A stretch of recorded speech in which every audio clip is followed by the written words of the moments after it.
क्यों राजनीतिक दल के लोग मुस्तफाबाद पर कितना बड़ा मेहरबान क्यों हो रहे?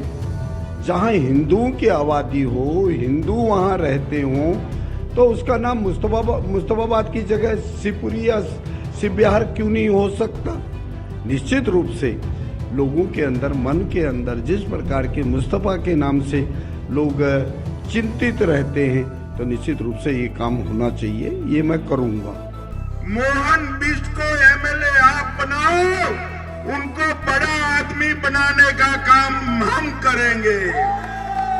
इस वक्त दिल्ली से बड़ी खबर सामने आ रही है। आपको बता दें कि मुस्लिम बाहुल सीट मुस्तफाबाद पर जीत हासिल करने वाले मोहन सिंह बिष्ट ने बड़ा बयान दे दिया है। उनका कहना है कि मुस्तफाबाद का नाम बदल करके शिवपुरी या फिर शिवबिहार किया जाएगा। आपको बता दें कि मुस्तफाबाद सीट बीजेपी के लिए काफी ज्यादा टफ मानी जा रही थी, लेकिन जिस तरीके से करारी शिकस्त मोहन सिंह बिष्ट ने आम आदमी पार्टी, AIMIM और कांग्रेस को दी है, उसके बाद से मोहन सिंह बिष्ट का नाम इस वक्त चर्चा के बाजार में काफी ज्यादा गर्म है। इतना ही नहीं, दिल्ली में अगले मुख्यमंत्री के नामों की चर्चा भी काफी ज्यादा हो रही है और इस रेस में कई सारे दिग्गज लीडर्स के नाम शुमार है, लेकिन इन सब के लिस्ट में जो एक नाम है वो काफी ज्यादा रेस में आगे है और ये नाम है मुस्लिम बाहुल सीट से बीजेपी को प्रचंड जीत दिलाने वाले मोहन सिंह बिष्ट का। आपको बता दें, बताया जा रहा है कि मोहन सिंह बिष्ट का नाम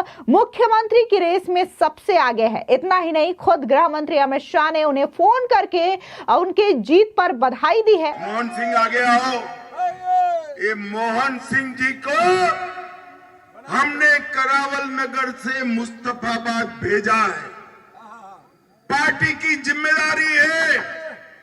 मैं आज वादा कर कर जाता हूं, मोहन बिष्ट को एमएलए आप बनाओ, उनको बड़ा आदमी बनाने का काम हम करेंगे।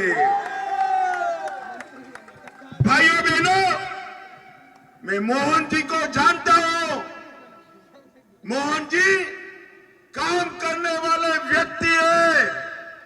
और इसी के साथ ही आज जो गृह मंत्री अमित शाह की एक बैठक हुई है, जिसमें वैजयंत पांडा से लेकर के BL संतोष समेत तमाम दिग्गज नेता मौजूद रहे, इसमें खास तौर से मुख्यमंत्री कौन होगा इसके नाम को लेकर के मंथन किया गया है।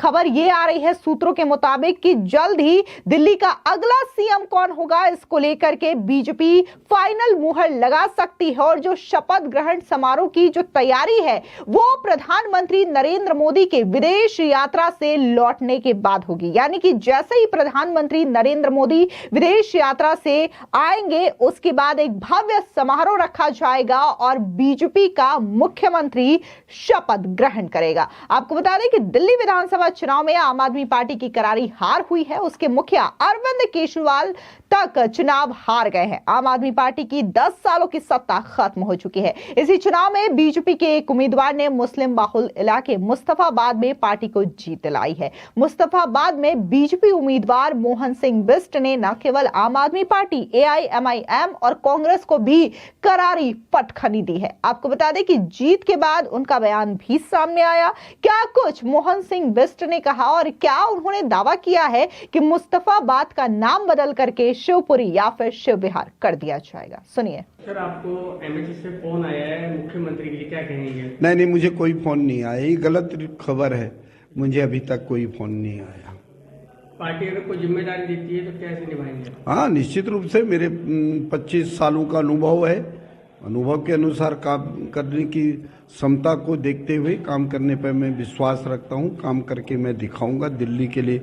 जिस प्रकार से मुझे जनादेश मेरी क्षेत्र की जनता ने दिया है, निश्चित रूप से मैं खरा उतरूंगा। सर, एक बयान था, अगर मैं जीतूंगा तो मुस्तफाबाद का नाम चेंज करके शिवपुरी कर दूंगा। हाँ, ये सही है। मैंने कहा है शिवपुरी भी हो सकता है, शिवबिहार भी हो सकता है, लेकिन आखिर ये मेरी समझ में नहीं आ रहा है क्यों राजनीतिक दल के लोग मुस्तफाबाद पर कितना बड़ा मेहरबान क्यों हो रहे? जहां हिंदुओं की आबादी हो, हिंदू वहां रहते हों, तो उसका नाम मुस्तफाबाद की जगह शिवपुरी या शिवबिहार क्यों नहीं हो सकता? निश्चित रूप से लोगों के अंदर, मन के अंदर जिस प्रकार के मुस्तफा के नाम से लोग चिंतित रहते हैं, तो निश्चित रूप से ये काम होना चाहिए, ये मैं करूँगा।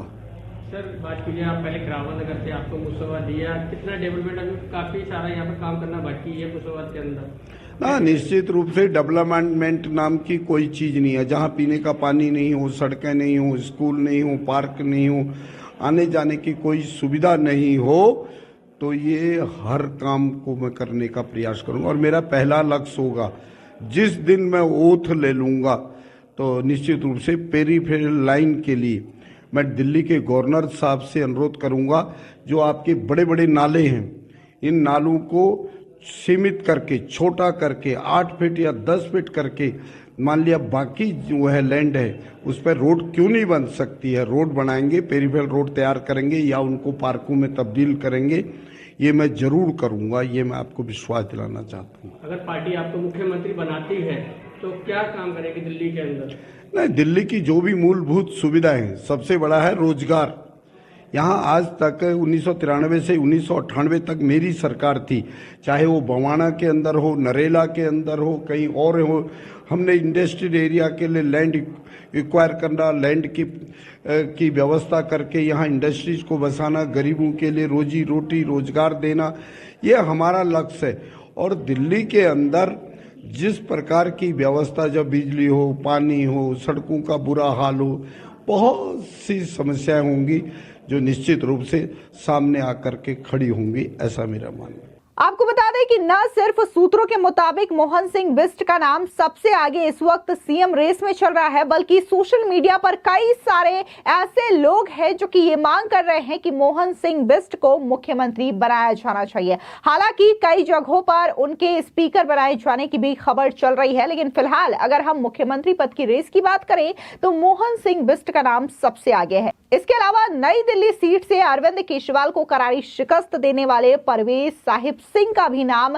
इस लिस्ट में शुमार है। कहा जा रहा है कि ऐसे चेहरे हैं जिन्हें बीजेपी दिल्ली का अगला मुख्यमंत्री बना सकती है। लेकिन फिलहाल बात अगर मुस्तफाबाद सीट की करें तो यहां पर मोहन सिंह बिष्ट ने आम आदमी पार्टी के आदिल अहमद को हराया है। मोहन सिंह बिष्ट को 85,000 से ज्यादा वोट मिले हैं। उन्होंने आदिल अहमद को 17,000 वोटों से हराया है। इस सीट पर AIMIM ने भी दिल्ली दंगों के मास्टरमाइंड ताहिर हुसैन को टिकट दिया था। ताहिर हुसैन को इस सीट पर 33,000 वोट मिले हैं। वहीं कांग्रेस को इस सीट पर 11,763 वोट मिले हैं। मुस्तफाबाद विधानसभा चुनाव की मतगणना में मोहन सिंह बिष्ट किसी भी राउंड में पीछे नहीं हुए। मुस्तफाबाद वही विधानसभा है जो कि दिल्ली में 2020 के हिंदू विरोधी दंगों के समय काफी ज्यादा प्रभावित रही थी। बता दें कि मोहन सिंह बिष्ट बीजेपी के पुराने और बड़े नेता हैं। वो 1990 के दशक से दिल्ली की राजनीति में काफी ज्यादा सक्रिय है। मोहन सिंह बिष्ट 1998 में पहली बार करावल नगर से बीजेपी के टिकट पर ही विधायक बने थे। वो लगातार 2015 तक इस सीट से विधायक रहे। वो 2015 में आम आदमी पार्टी के उम्मीदवार से हार गए थे। 2020 में वापस वो करावल नगर से विधायक चुने गए। उन्होंने यहां दुर्गेश पाठक को करारी शिकस्त दी थी। हमने सरदार पटेल का नाम सुना था, लेकिन जब धारा 370 को खत्म करने का किसी ने काम किया, मेरे गृह मंत्री अमित शाह जी ने यह चमत्कार कर दिया, एक नया इतिहास दर्शा दिया। इस देश का ऐसा गृह मंत्री अमित शाह ने कमाल करके दिखाया। मैंने दिल्ली के बहरूपिये को देखा है, जिसने 10 वर्षों के अंदर दिल्ली के लोगों को सिर्फ मूर्ख बनाने के लिए कोई काम नहीं किया। और मित्रों, ये जानकर कभी आपको अचंभा होगा, मेरे प्रधानमंत्री नरेंद्र मोदी जी, मेरे गृह मंत्री, हमारे वित्त मंत्री ने दिल्ली को इतना भरपूर बजट दिया। मोहन सिंह बिष्ट की 2025 विधानसभा चुनाव में बीजेपी ने सीट बदल दी थी। करावल नगर सीट से बीजेपी ने हिंदू छवि वाले नेता कपिल मिश्रा को चुनावी मैदान में उतारा। हालांकि करावल नगर से कपिल मिश्रा ने भी ऐतिहासिक जीत हासिल की है, लेकिन मोहन सिंह बिष्ट को मुस्तफाबाद सीट पर उतारा गया था। उन्होंने मुस्लिम बाहुल सीट होने के बावजूद यहां जीत हासिल की है। यहां लगभग 45% वोट मुसलमानों के हैं। माना जा रहा है कि मुस्लिम वोट कांग्रेस, आम आदमी पार्टी और AIMIM के बीच बंट गया है। ऐसे में मोहन सिंह बिष्ट की और भी ज्यादा मजबूत जीत हुई है। आपको बता दें, वहीं दूसरी ओर आम आदमी पार्टी के अवध ओझा को पटपड़गंज सीट से काफी ज्यादा करारी हार का सामना बीजेपी के प्रत्याशी रविंद्र सिंह नेगी की ओर से करना पड़ा। आप भी सुनिए कि जीत के बाद रविंद्र सिंह नेगी ने क्या कुछ कहा। दिल्ली में क्या किया? 12 सालों में आज पीने का पानी नहीं है, बदहाल दिल्ली है, सीवर सारे जाम है।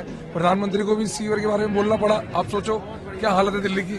दिल्ली के पानी के बारे में प्रधानमंत्री जी को बोलना पड़ा। तो दिल्ली बदहाल है। दिल्ली चाहती है कि विकसित दिल्ली हो, दिल्ली में काम हो और आरोप प्रत्यारोप ना लगे। यमुना का एक बहुत बड़ा प्रोजेक्ट है। बिल्कुल, यमुना को हम मां मानते हैं।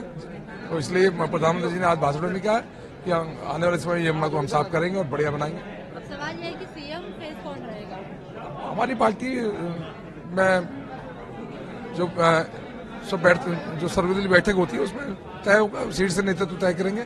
माननीय प्रधानमंत्री जी, अमित शाह जी, हमारे राष्ट्रीय अध्यक्ष, ये लोग तय करेंगे। जिसको तय करेंगे वो बन जाएगा। मोहम्मद अब्दुल्ला ने ट्वीट करा है इंडिया अलायंस को लेकर कि आपस में लड़े और हार गए, क्योंकि कांग्रेस और आप पार्टी का अलायंस। तो ये लोग तो मौके के हिसाब से अलायंस करते हैं ना। जैसे दिल्ली में जरूरत होगी तो कर देंगे, पंजाब में जरूरत नहीं है तो नहीं करेंगे। तो इनका तो सिर्फ एक अलायंस करके भाजपा को हराना मकसद है इनका। पर आज दिल्ली की जनता एक साथ होकर भाजपा को जिताए। दरअसल आपको बता दें कि जिस तरीके से फिलहाल आम आदमी पार्टी की करारी हार हुई है और 27 सालों के बाद बीजेपी की जो दिल्ली की सत्ता में वापसी हुई है, इसको लेकर के तमाम जो बीजेपी के कार्यकर्ता, नेता हैं, वो काफी ज्यादा उत्साहित हो रहे हैं। और इसी के साथ ही अब मंथन दिल्ली का अगला मुख्यमंत्री कौन होगा, इस बात को लेकर के चल रही है। खासतौर से कई सारे इस लिस्ट में नाम शुमार हैं। बकायदा गृह मंत्री अमित शाह के घर पर एक बैठक भी हुई है, जो बैठक खत्म हो चुकी है और माना जा रहा है कि इसी बैठक में कई सारे जो चेहरे हैं उनके नाम आगे रखे गए हैं और फाइनल डिसीजन होगा। उसके बाद कौन दिल्ली का अगला सीएम होगा, इस बात को लेकर के बीजेपी जल्द ही मुहर लगा सकती है। और प्रधानमंत्री नरेंद्र मोदी के विदेश यात्रा से वापस आने के बाद एक भव्य शपथ ग्रहण समारोह रखा जाएगा, जिसमें न सिर्फ बीजेपी शासित राज्यों के मुख्यमंत्री होंगे बल्कि एनडीए शासित राज्यों के मुख्यमंत्री भी शामिल होंगे। फिलहाल इस पूरी खबर को लेकर के आपकी क्या राय है, कमेंट सेक्शन में जरूर बताएं। और आपको क्या लगता है कि दिल्ली का अगला मुख्यमंत्री कौन होगा? आपकी जो भी ओपिनियन हो हमारे साथ जरूर साझा करें। धन्यवाद।